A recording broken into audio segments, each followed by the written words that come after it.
نے ارشاد فرمایا اپنی بیویوں کے لیے زیب و زینت اختیار کرو، میں قربان جاؤں۔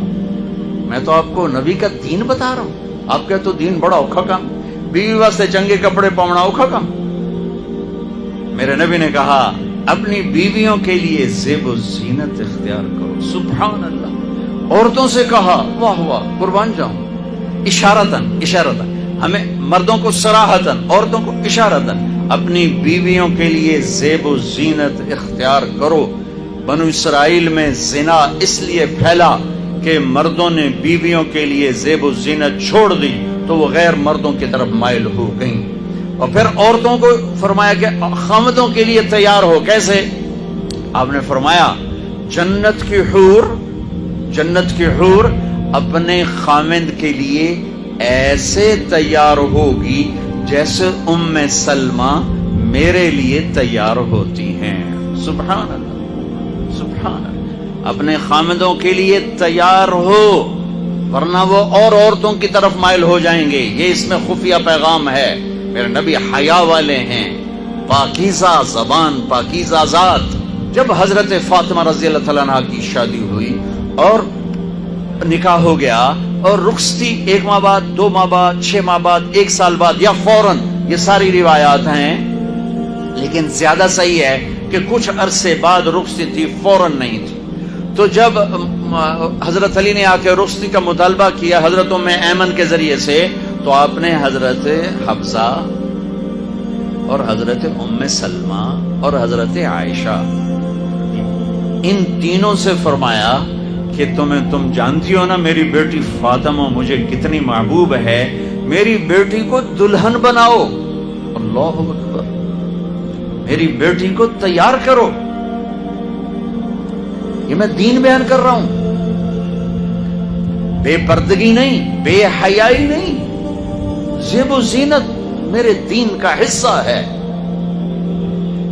میرے نبی کی شریعت ہے۔ میرا نبی خوبصورت دین لے کر آیا ہے، ایک خوبصورت زندگی لے کر آئے ہیں۔ آپ نے کہا جابر شادی کی؟ کہا جی کی۔ کہا کماری سے کہ بیوہ سے؟ کہا جی بیوہ سے کی۔ کہا اللہ بکرن فتلاعبک وتلاعبها، ارے تو نے کماری سے کیوں نہ کی؟ وہ تجھ سے کھیلتی تو اس سے کھیلتا۔ کبھی آپ نے میلا کپڑا نہیں پہنا، پرانا کپڑا پہنا، پیبند لگا کپڑا پہنا، میلا کپڑا زندگی بھر نہیں پہنا، زندگی بھر۔ اور آپ کے بدن مبارک سے، آپ کے پسینے سے ایسے خوشبو آتی جیسے مشک سے خوشبو آتی، دنیا کے سب سے مہنگی خوشبو۔ آپ حضرت ام سلیم کے گھر میں آرام فرما رہے تھے دوپہر کے وقت، تو آپ یوں کر کے سوئے ہوئے تھے، یوں یہ کوہنی آگے نکلی ہوئی تھی۔ آنکھ کھلی تو دیکھا ام سلیم نے یہاں بوتل رکھی ہوئی، یہاں۔ تو وہ آپ نے کہا کیا کر رہی ہو؟ تو وہ کیا تھا، کیونکہ گرمی، پنکھے تو ہے نہیں، پسینہ یہاں سے نیچے گر رہا تھا۔ ام سلیم نے نیچے بوتل رکھی ہوئی تھی اور وہ سارا پسینہ اس کے اندر جمع کر رہی تھی۔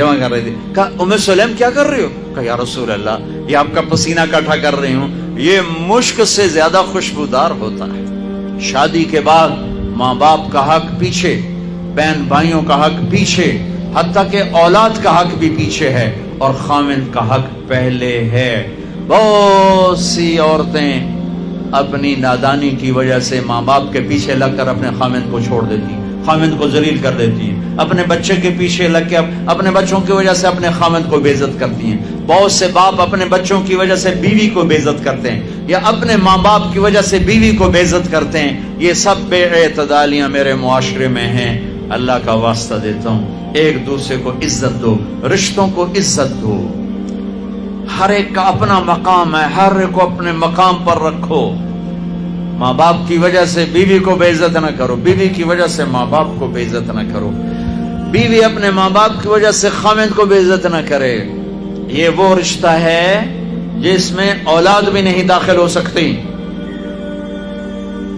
اولاد کو بھی پیچھے کیا گیا ہے خامند اور بیوی کے رشتے میں۔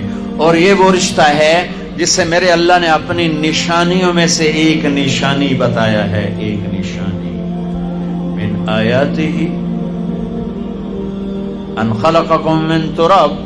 میں ٹپس پڑھتا ہوں آیات کے، ساری آیت نہیں، میری بہت بڑی نشانی تو میں مٹی سے بنایا، واقعی نشانی ہے نا بھائی، ارے بولو، من آیاتہ خلق السماوات والارض، میں نے ایک آیت چھوڑ دی، بعد میں پڑھوں گا، میری بہت بڑی نشانی زمین آسمان کا بننا، واقعی بہت بڑی نشانی، من آیاتہ منامکم باللیل والنہار، میری بہت بڑی نشانی تمہارا سو جانا اٹھنا، واقعی بہت بڑی نشانی، من آیاتہ یریکم البرق خوفا وطمعا، میری بہت بڑی نشانی بادل، بجلی، گرج، بارش، واقعی، من آیاتہ ان تقوم السماء والارض بامرہ، میری بہت بڑی نشانی زمین آسمان کھڑے ہوئے ہیں، من آیاتہ ان یرسل الریاح مبشرات، میری بہت بڑی نشانی کہ گرم ہوائیں ایک دم ٹھنڈی ہو کر بادل لے کر آتی، من آیاتہ ان خلق لکم من انفسکم ازواجا لتسکنوا الیہا وجعل بینکم مودۃ ورحمہ ان فی ذلک لآیات لقوم یتفکرون۔ اللہ اکبر، صرف یہاں یتفکرون کا لفظ اللہ لے کر آئیں کہ غور کرو گے تو پتہ چلے گا نشانی کیا۔ میرا اللہ کہہ رہا ہے کہ میری بہت بڑی نشانی ہے کہ میں نے خامد اور بیوی کا رشتہ بنایا۔ کبھی یہ اس طرف دھیان گیا ہے کہ یہ جو ہم خامد بیوی بیٹھے ہیں یہ اللہ کی بہت بڑی نشانی، کبھی خیال ہے؟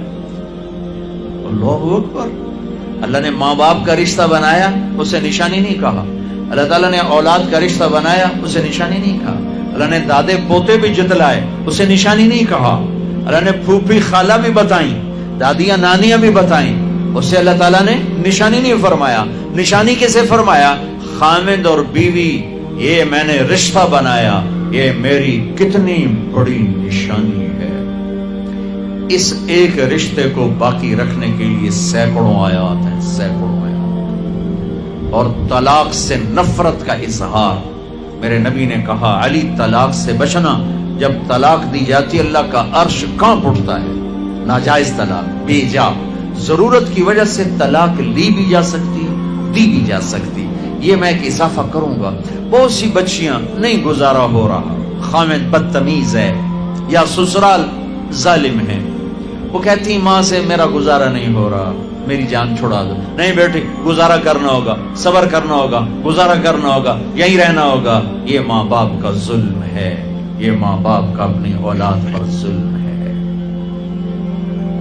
گھروں کی آبادی اللہ کی قسم، مالدار ہو یا غریب ہو، صرف اچھے اخلاق سے ہوتی ہے، اور گھروں کی بربادی مالدار ہو یا غریب ہو برے اخلاق سے ہوتی ہے، برے اخلاق سے۔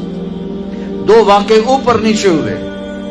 ایک خاتون ملی، مجھے تعارف کرایا گا کہ ایک خاتون آ رہی ہیں، ان کے خامند کھربوں پتی ہیں، کھربوں پتی۔ ٹھیک ہے جی آؤ۔ اس خاتون نے آتے ہی رونا شروع کر دیا، مولانا لوگ مجھے خوش قسمت سمجھتے ہیں کہ میں بہت بڑے مالدار کی بیگم ہوں، میرا دل زخمی ہے، میرے خامند کا سلوک اچھا نہیں، میں دولت کو آگ لگاؤں، یہ ہیرے کے سیٹ کو میں کیا کروں جب اس کا سلوک ہی میرے ساتھ اچھا نہیں۔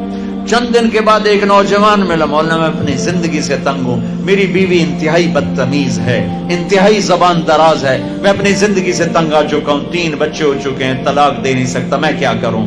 یہ روزمرہ کے واقعات ہیں۔ تو ضرورت کے لیے طلاق دی جا سکتی ہے، لی جا سکتی ہے، نہ عیب ہے، نہ تانا ہے، نہ ذلت ہے، نہ کوئی داغ ہے کہ کہیں بچیاں ذبح ہو رہی ہیں، کہیں بچے ذبح ہو رہے ہیں۔